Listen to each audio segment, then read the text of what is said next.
रात में उनसे कुछ नहीं हो पाया था। ये कहानी का पार्ट 3 है, जो दोस्तों मेरे चैनल में पार्ट 1 और 2 आपको मिल जाएगा। और भी कहानी अगर आपकी कोई रियल स्टोरी है तो मुझे शेयर ज़रूर करें। इंस्टाग्राम पर मैं उसको शेयर करूँगी, या जिस नाम से कहानी चाहिए वो मुझे नीचे कमेंट ज़रूर कर दें। मैं आपकी कहानी इसी यूट्यूब पर शेयर करूँगी, उसको लिखूँगी। तो चलिए दोस्तों, कहानी को शुरू करते हैं। यहाँ मेरे पति से कुछ नहीं हो पाया था, वो भी सुहागरात वाले दिन।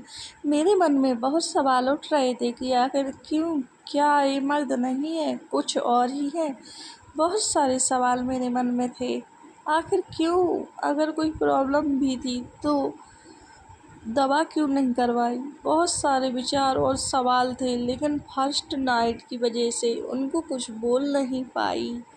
मन में बहुत गुस्सा था मेरे, लेकिन फिर भी मैंने बोलना ठीक नहीं समझा। मैंने सोचा 2-4 दिन रुक जाती हूँ। दूसरे दिन सुबह हो गई। मेरे घर में एक रिश्तेदार की लड़की, जो कि मेरी बुआ की भाभी थी, उनकी लड़की मेरे साथ आई हुई थी। वो कुछ 12 साल की होगी। 5 दिन तक नई बहू से काम नहीं करवाते हैं। ये रिवाज बहुत जगह है। फिर मुझे खाना लाना, मेरे बर्तन साफ वही कर रही थी, उसको मैं नेक देती जाती थी। इसके बाद रात फिर हुई। मेरे पति ने फिर से शुरू किया, लेकिन इस बार भी कुछ नहीं हो पाया। मैंने पूछा, ऐसा क्यों हो रहा है? तो वो कुछ नहीं बोले। फिर मैं सो गई। दूसरे दिन जब सुबह हुआ तो मैंने अपनी बड़ी माँ की लड़की को फ़ोन किया और पूरी बात बताई।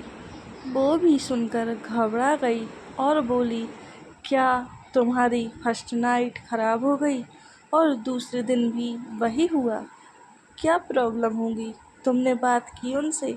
मैंने बोला, मैंने की थी, लेकिन इस बारे में कुछ नहीं बोला उन्होंने। तुम एक काम करो, उनको बोलो डॉक्टर को दिखाओ। मैंने कहा, किस मुंह से बोलूं? अच्छा नहीं लगेगा ये सब। मुझे कुछ गलत बोल दिया उन्होंने मुझे तो।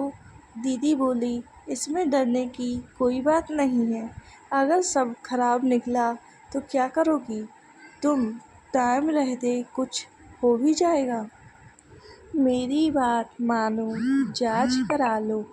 आगे फिर बच्चा ना होने का ताना मिलेगा। सब तुम्हें ही कोसेंगे। अभी कुछ नहीं बिगड़ा, वक्त रहते समझदारी दिखाओ। मैंने बोला, ठीक है, अगर आज कुछ नहीं होगा तो मैं इस बारे में बात करूँगी उनसे। कुछ टाइम बाद फिर रात हो चुकी थी। आखिर में वो फिर मेरे करीब आए और फिर कुछ नहीं कर पाए, तो मुझे अब गुस्सा आने लगा। मैंने बोला, क्या प्रॉब्लम है आपको? आखिर दिक्कत क्या है? वो कुछ नहीं बोले। मैंने कहा, देखिए, अगर कोई प्रॉब्लम है तो डॉक्टर को दिखा लो, मगर ऐसा कब तक चलेगा? मैंने बोला, जब आपको पता था आपको कोई प्रॉब्लम है तो शादी से पहले चेक कराना था। आपने एक बार भी नहीं सोचा कि शादी के बाद जब आपका ये हाल होगा तो मुझे कैसा लगेगा? मैं बोलना नहीं चाहती थी, लेकिन मैं नहीं चाहती कि आगे जाकर मुझे कोई बाँझ बोले। इसलिए आप या तो डॉक्टर से इलाज करवाओ या फिर। तो वो बोले, मैं जाऊंगा डॉक्टर को दिखाने। मैं मुस्कुरा दी। डॉक्टर के दिखाने गए तो डॉक्टर बोले, इनको प्रॉब्लम कुछ नहीं है, बस ये ज़्यादा एक्साइटमेंट हो जाते हैं, इस वजह से इनका वही लॉस हो जाता है। इनको गैस की प्रॉब्लम भी है, इनको थोड़ा खाने पीने का ध्यान रखना होगा। तो ये प्रॉब्लम थी। इनको डॉक्टर ने बोला, जब तक दवा चल रही है 1 हफ्ते बाद इसका असर दिखेगा।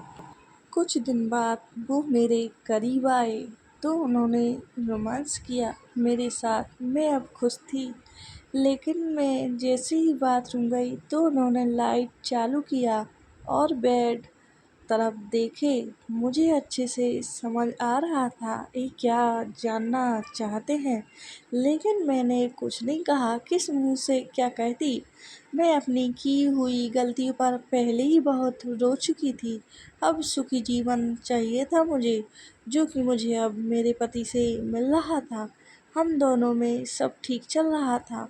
मैं काम भी कर रही थी, लेकिन कुछ भी गलती होती तो मेरी सास मेरे पति को फ़ोन करके मेरी शिकायत करती रहती और वह घर आकर मुझे डांटते थे। हम दोनों की लड़ाई झगड़ा शुरू हो गए थे, जिसमें सास को बड़ा मज़ा आता था। मैं कुछ दिन बाद प्रेग्नेंट हो गई।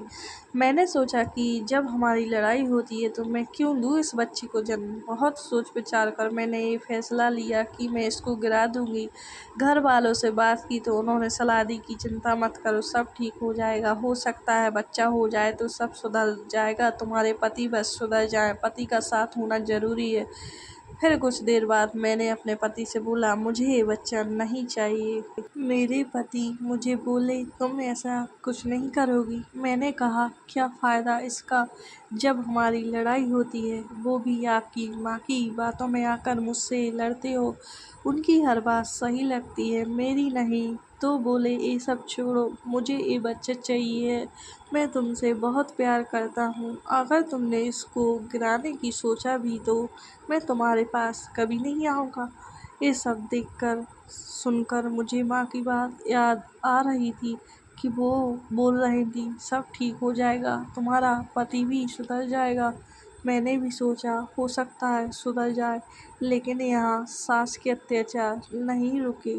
भले मैं प्रेग्नेंट थी, लेकिन वो एक भी काम में मेरी मदद नहीं करती थी। एक दिन मेरी तबीयत बहुत ख़राब थी, तो वो आई और बोली कि दवा खा लो, ठीक हो जाओगी, कितना काम पड़ा है।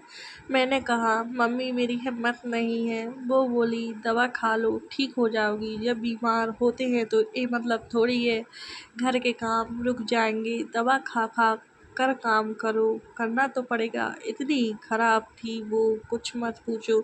मेरा शरीर पूरा टूट चुका था।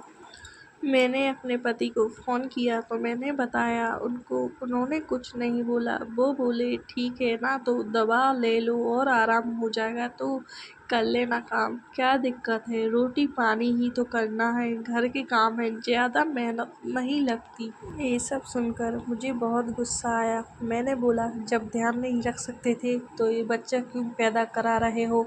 वो बोले, बात को बढ़ाओ मत। इतना कहकर उन्होंने फ़ोन काट दिया। मैंने अपने पापा को फ़ोन किया और सब बता दिया।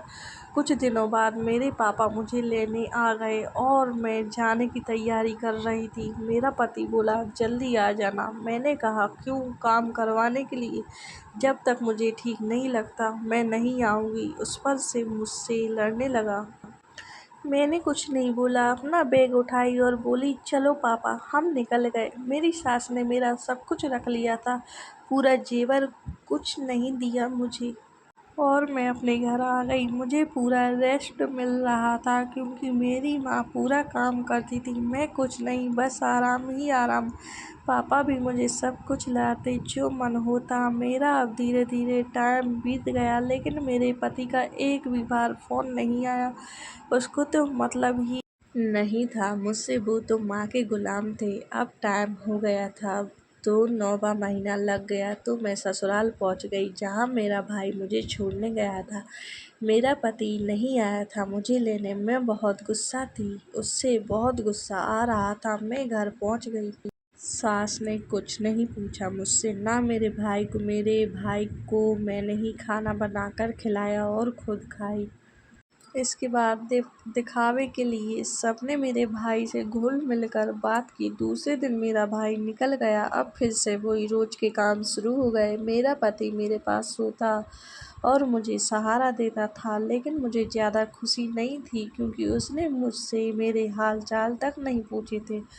जब मैं मायके में थी, कुछ दिनों बाद मेरा टाइम आ गया, बच्चा होने वाला था। मैं बोली, बहुत दर्द हो रहा है। सास ने बहुत मदद की मेरी उस वक्त, लेकिन जैसे ही बच्चा हो गया सबके मुंह बन गए। मेरी सास कुछ देर बाद आई और बोली, मैंने तुझे लड़के की दवा खिलाई थी, ये लड़की कैसे हो गई। तूने ज़रूर कुछ उलटफेर किया है, तभी तो ये लड़की हो गई। वहाँ मेरा पति चुपचाप खड़ा खड़ा सब सुन रहा था।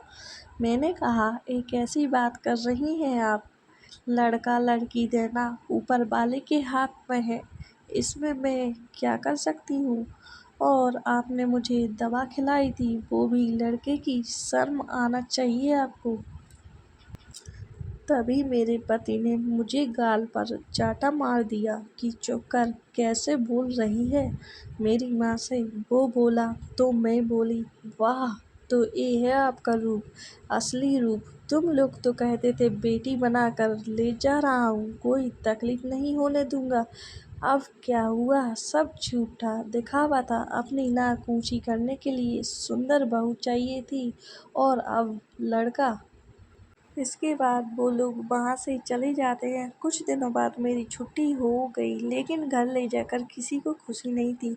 मेरे साथ बुरा व्यवहार हो रहा था। वो मुझे पासा दरिया खिलाती थी, सुबह सुबह जल्दी उठा देती थी। सब कुछ मालूम था मेरी सास को कि डिलीवरी के टाइम कितनी कमज़ोरी हो जाती है, फिर भी मुझे रोज़ परेशान करती थी। मेरा बस नहीं चल रहा था और मेरी सास ने मेरे पति से कह दिया, 1 महीना तक उसके कमरे में मत जाना। यहाँ अकेली सोती, मुझे कोई ज़रूरत पड़ती तो कोई नहीं था। बड़ा अजीब रिवाज दिया था मुझसे दूर रहने का, वो भी 1 महीने का।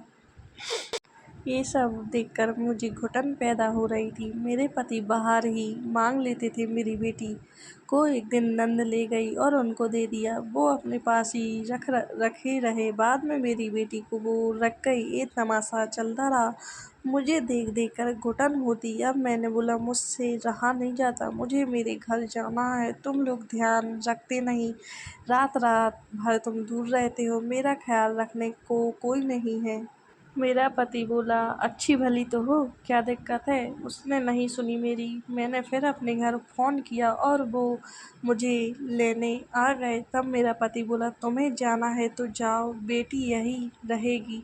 ऐसा कहकर वो मेरी बेटी ले लेता है, कुछ देर लिए रहता है और रख देता है। मेरी बेटी भूख से तड़प रही थी। तभी मैं गई और अपनी बेटी को ले आई और दूध पिलाया। वो शांत हो गई। मैंने कहा, चलो भाई। मेरे पति ने मेरा हाथ पकड़ लिया और बोला, अगर तुम जाओगी तो तलाक देकर जाओगी। मेरा दिल तो बैठ गया। एक बच्चे की माँ बनाकर मुझसे अब तलाक मांग रहा है। मैंने नहीं सुनी, क्योंकि इन लोगों ने मुझे इतना परेशान किया जो मैं यहाँ लिख नहीं पा रही हूँ, आपको बता नहीं पा रही हूँ। फिर मैं घर आ गई और उन पर रिपोर्ट दर्ज कराई है। मेरा केस चल रहा है दोस्तों। मेरी बेटी आज 2 साल की हो चुकी है। कोर्ट कचहरी इतना आसान नहीं है दोस्तों। मैंने कैसे काटे हैं ये दिन मैं जानती हूँ। उसने एक बार भी मुझे फ़ोन नहीं किया कि माफ़ी मांग लूँ। पैसों का घमंड है, उतर जाएगा जब फैसला मेरे हक़ में आएगा। जो भी फैसला आएगा मैं आप लोगों को ज़रूर बताऊँगी। इसलिए मेरे चैनल को सब्सक्राइब करना ना भूलें, लाइक ज़रूर करें। Thank you for watching my video.